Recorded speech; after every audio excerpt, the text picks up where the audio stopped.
Paulo Bastos e Ricardo Parreiras. Ô, meu irmão. Chamaram para apresentar um programa. Eu falei o seguinte, não, aí ia ser trem de Minas, trem... Eu falei o seguinte, vamos colocar trem caipira? Aí pegou trem caipira, trem caipira. Agora, fazer rádio, simplesmente anunciar e desanunciar música, eu não me sentia bem com isso, sabe? Porque o rádio é comunicação, é mandar um alô, fazer uma utilidade pública, mandar um abraço. Fulano de tal, o carro de fulano de tal foi roubado, a moto, o outro que está precisando de comprar um remédio. Rádio é comunicação, rádio é lá e cá, é ir e vir, né? São os dois caminhos. Então, a partir daí, eu comecei a desenvolver essa linguagem. Olha, eu quero conversar simples, eu converso simples de uma forma que o cara mais estudioso pode me entender, que o letrado lá, o diretor pode me entender, mas que uma pessoa da roça também, uma pessoa simples, possa me compreender também. A partir da linguagem, isso aí foi criado uma linguagem bem fácil, bem direta, e sempre falando aquilo que a gente pensa com muito cuidado, com muito respeito, normas de educação, né? Sempre recebendo as pessoas muito bem, tratando as pessoas com carinho. Tinha ouvintes que ligavam lá para mim e ficavam conversando comigo meia hora, 40 minutos, desabafando. Pessoas que encontrava ali também.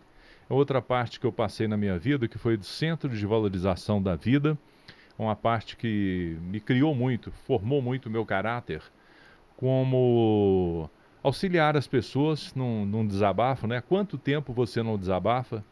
A pessoa está aí pensando em várias coisas, com vários problemas, então é necessário também que essa pessoa...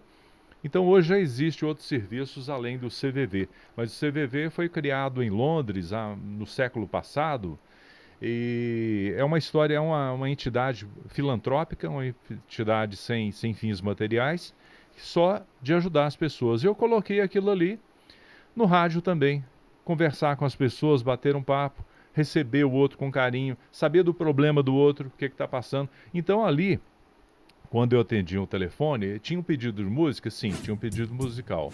Mas também tinha o seguinte, a pessoa está querendo contar um problema, está querendo desabafar, está querendo conversar com você. E a partir daí formou-se um elo, né? E que diversos e diversos, milhares e centenas de ouvintes aí. E aí vieram os músicos também. Eu falei, não, tá na hora desse programa ter música ao vivo, né? Porque é um trem caipira, eu estou aqui ao vivo. O que eu estou fazendo ao vivo aqui, 4 horas da manhã numa rádio? Aí tem que colocar os músicos também para cantar ao vivo, para fazer ao vivo. Vamos contextualizar aqui. O programa O Trem Caipira começava às 4 da manhã? O primeiro horário dele foi de 5 às 8 da manhã. Um horário maravilhoso. Para quem apresenta e para quem ouve também. Depois me passaram de 4 às 7 da manhã. Sim. Me colocaram de 4 às 7. Ao vivo, dando hora certa, toda hora, marcando a rádio. Tudo bem, conduzindo o pessoal, falando de trânsito, dando as informações, o que ia ser notícia no Jornal da Inconfidência também, a gente já adiantava alguma coisa lá. Então foi nisso aí, cara, e foi nessa leva aí que de repente a gente estava recebendo, a gente recebia CDs de todo o Brasil, de duplas, querendo divulgar o seu trabalho, e aqui eu comecei a pegar também a música regional.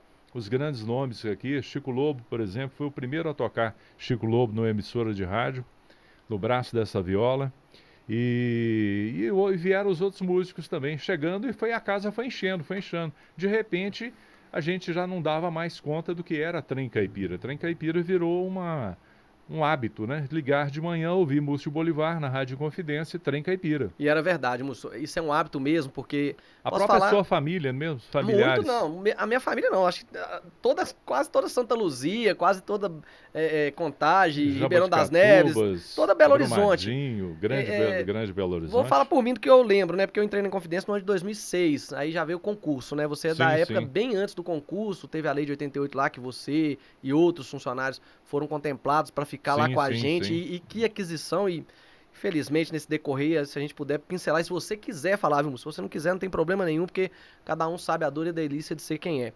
Eu lembro de mim, quando eu cheguei lá, que eu passei no concurso, treinei e tal, e aí o meu horário até hoje lá, de 6 da manhã até o meio-dia. Passei por todos os horários treinando e tal, e quando eu cheguei lá pela primeira vez para trabalhar na central, já assumindo o posto do horário, E aí o Reginaldo Silva, que é um ser humano iluminado, grande Reginaldo. Reginaldo, ser luz. Você é luz, meu irmão. É luz. Que ser humano.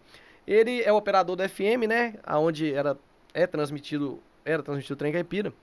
E aí eu cheguei lá, vi o locutor falando, esse vozeirão aí, e uma garrafinha de café. Então, há muitos anos, desde quando eu entrei lá, fazia o café, você levava o café pra turma. Toda a vida foi assim. Toda a vida e depois eu fui pegando histórias de antes do concurso e disse que você tinha uma mania de querer deixar os caras meio parrudo. Uma vez eu engordava, tinha título de engordar o operador de rádio. Diz que uma época você levou lá uma panelada de carne cozida de madrugada, rapaz, levava uns tropeirão pra turma. Quando eu não levava, os ouvintes levavam, principalmente sábado, né? Tinha o nosso querido saudoso Jacó, que já foi morar no céu. Levava panela de língua lá aos sábados, na Rádio Gabalha. Era na Rádio Gabalha, exatamente, na Rádio Gabalha. Eu comecei na Rádio Confidência, na Paraíba 575, onde é um prédio da Polícia Militar, que foi cedido para a Rádio Confidência. Depois nós fomos lá para a Rádio Gabalha, 1666. Depois mudaram até o nome, o número. Você falando isso aí, que você aprendeu a lidar com as pessoas, tratar as pessoas. E não é bom você dividir um café, dividir um pão, dividir... Gostou da recepção do MacGyver? É excelente, maravilhoso. O MacGyver fez questão de fazer um bolinho pra você, um cafezinho. Ó, da melhor qualidade. MacGyver depois ele vai me xingar, porque eu fui pegar um café, ele passei na frente da câmera, ele fica numa ansiedade.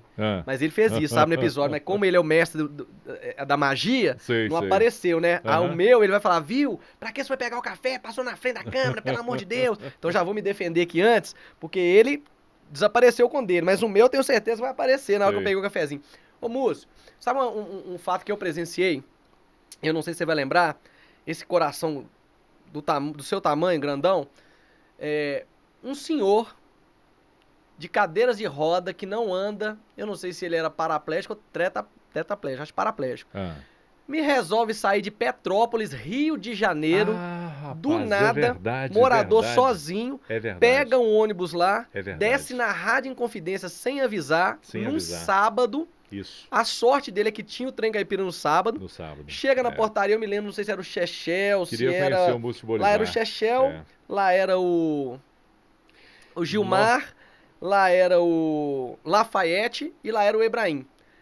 Vou aproveitar e mandar um abraço pra eles na época da Rádio Gabalha. O rádio tem essa magia, né? A pessoa ouve a voz, mas rapaz, fica chegou lá conhecer. Procurando o Múcio de manhã, eu acho que era o Ebrahim, tava largando serviço pra pegar do Lafayette. Acho que era.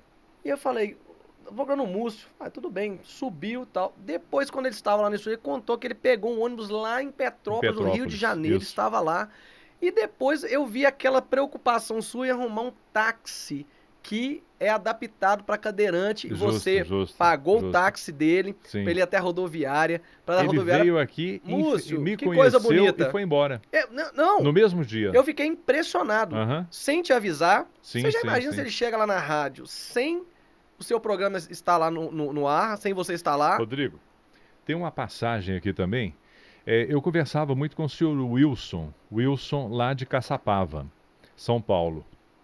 Todos os dias ele me ligava.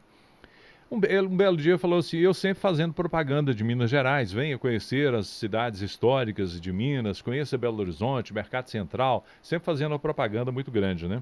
E aqui perto de Belo Horizonte, você vem a Belo Horizonte, fica hospedado em Belo Horizonte, conhece Ouro Preto, Mariana, Sabará, conhece todas as cidades, aqui pertinho da gente mesmo, né? Tem essa facilidade.